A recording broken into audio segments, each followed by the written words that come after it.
Hello everyone, welcome back to my channel. As we know, patch 2.3 is coming to an end and many people are looking forward to the patch 2.4 update. Well, of course, we have prepared a few things about version 2.4 that we will talk in this video, starting from the new story arc to the features that will reportedly appear in version 2.4. So let's get into it. Do you have a character or weapon in the game that you really want but you don't have enough stellar jades? Here is a smarter way to recharge your favorite games like Genshin Impact and Honkai Star Rail. Look no further than Loot Bar. Loot Bar is the most reliable top-up platform, saving 20% for all orders compared with the official channel, and an extra 5% off for your first purchase. It's 100% safe as you will only be using your UID. We will buy a pack for 3,000 stellar jades for $42, which otherwise would have cost $50. Totally saving $7.5. We received the crystals we purchased in less than 3 minutes. All recharge will be done through the official channel with miHoYo, which allows you to enjoy all top-up offers. Ready to level up your gaming experience? Check the link in the description to get the amazing discount. Rumor has it that we will be returning to the Xianzhou Alliance, but this time we will not be landing on Luofu's ship, but on another ship.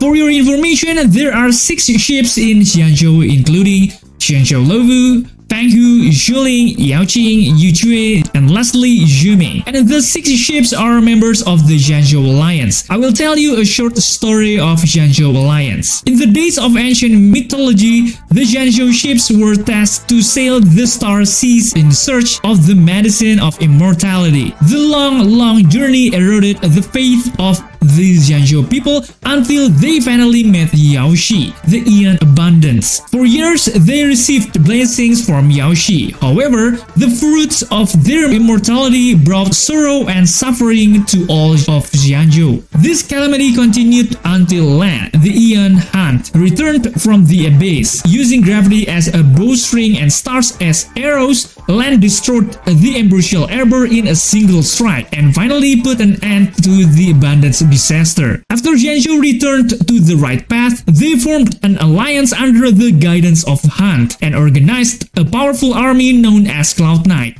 This alliance took on the responsibility of ending the pollution of eternity, patrolling all corners of the Sea of Stars to eradicate all abominations of abundance. Over the years, the Xianzhou Alliance has descended upon thousands of worlds that were once under the auspices of the gods, wiping out abominations. Every race or group that worships abundance is finally aware of the threat of annihilation that the Xianzhou can bring. This was exactly what the Xianzhou Alliance wanted. They wanted to be perceived as a constant warning, a line not to be crossed, price that could not be paid for those who were greedy and craved immortality. To this day, thousands of souls had gathered in Xianzhou, implementing the will of the Hunt to take revenge on the arbitrary abundance. As long as the disaster of immortality still exists, their voyage will not end.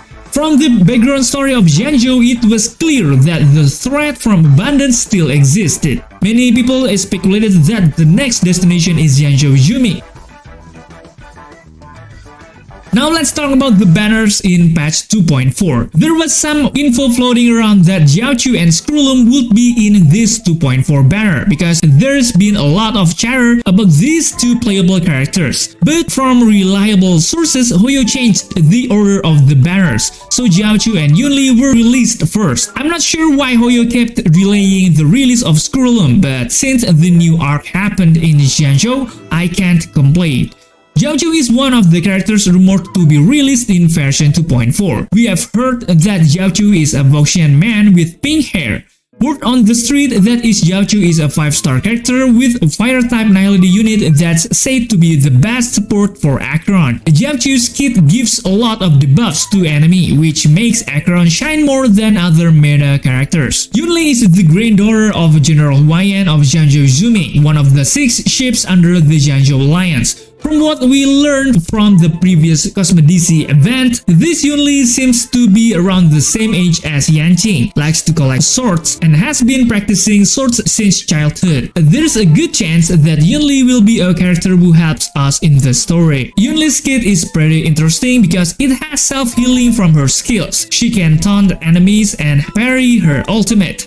And it also has a counter mechanic. If the info from Yunli's kit is right, then Yunli could be a character with a better counter mechanic than Clara. If you want more info on these two characters, I suggest checking out my video because I've already talked about Xianzhou and Yunli.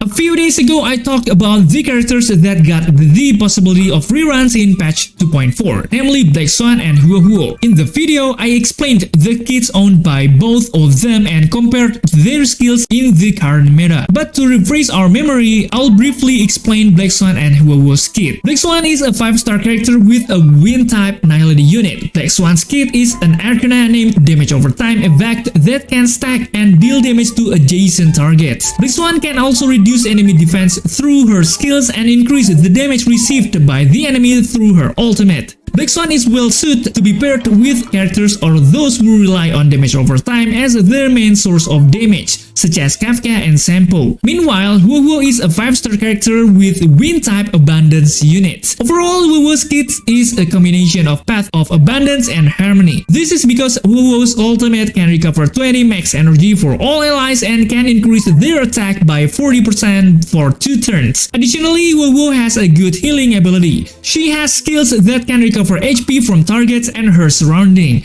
And she also has a passive skills that will do auto healing when our party members issue ultimates or when they get their turn.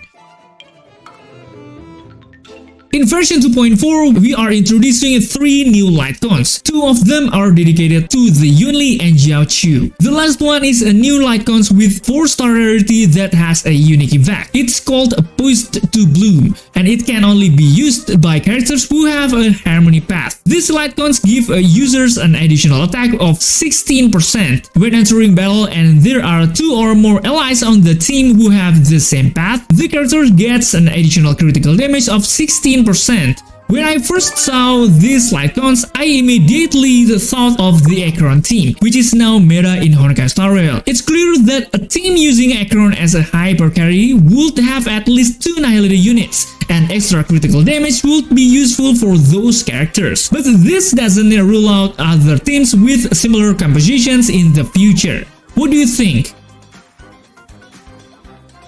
There's new information about March 7th alternate form in patch 2.4, and if all the reports are true, what we expect from March 7th's new phase might not be what we get. March 7th is one of the first characters we play at the beginning of the story. She and Dan Heng rescue Trailblazer on her space station right after Kafka and Silverwolf finish their infiltration. March 7th has a past that's still a mystery, but it's possible that the past will be revealed along with March 7th's form and combat kit changes. For now, March 7th is a 4-star character with an Ice-type preservation unit, which makes her the team's shield. However, in her latest form, March 7th is said to use a 2-sword weapon instead of the crossbow she has now. The latest March 7th has a new path and elements, which seem to indicate that it will have a role as a DPS. Its abilities are very unique, even among other characters with similar rarity.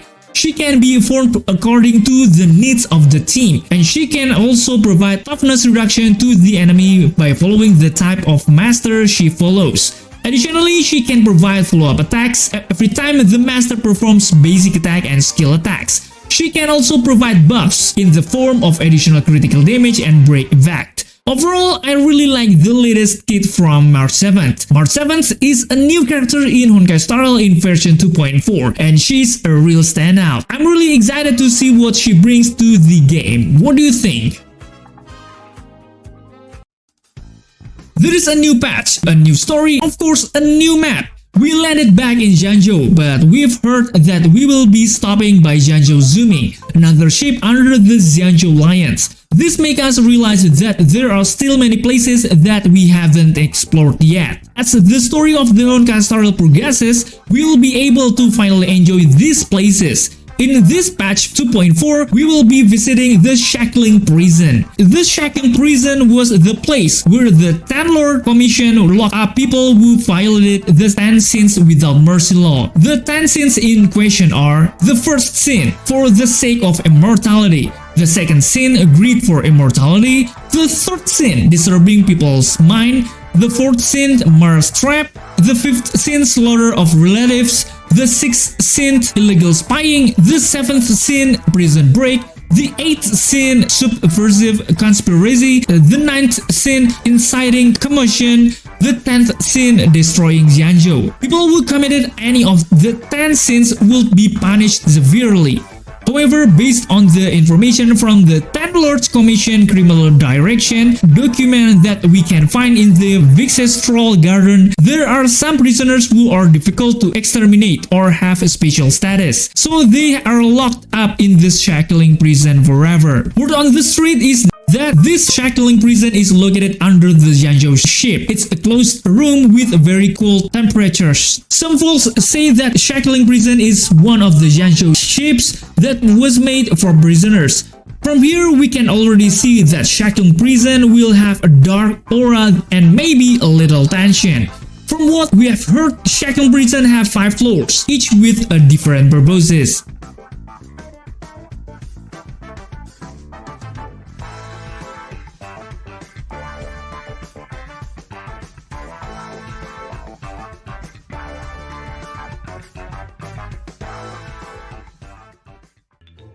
The latest map has a lot of new places to explore, but it's possible that we will find new enemies in patch 2.4. According to information on Reddit, we will be given 3 new enemies. The third one looks like a werewolf. The first is Howling Cascade, a combat robot created by Intelligentsia Guild, an academic institution under the IPC.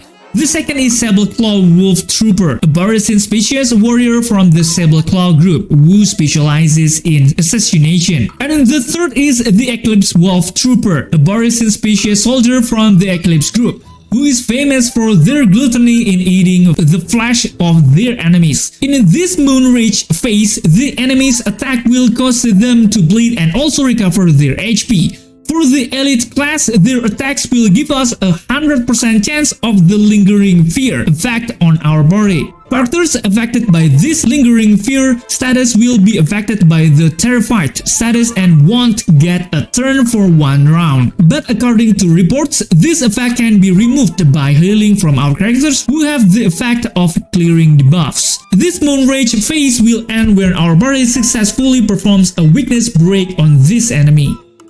One of the things players expect is a new event in each patch, and it's rumored that we will have 3 new events in this patch: Trailblaze Friendship is Magic, Operation Memoria Snapshot, and Saga of Primaveral Blade. We don't have any further information about these 3 events, but based on brief explanation of the information that's been circulating, it seems that in the Trailblaze event, Friendship is Magic, we will doing combat events. But it looks like all the party visuals will be replaced with images of our best friend, Trash Can. Then in Operation Memoria Snapshot, we are still with Trash Can, but this time it looks like we will be doing a series of photo shoots. In the Saga of Primaveral Blade, March 7th is invited by Yanqing and Yunli as their student in the Warden Ceremony event. As March's assistants, we are responsible for training March as a swordman so she can win the duel at the Warden Ceremony later. We are told we will get 3 idols for March 7th's latest form at this event.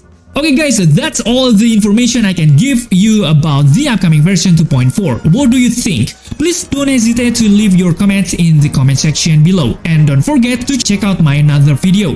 Thank you for watching, stay safe, stay healthy, and see you in the next video.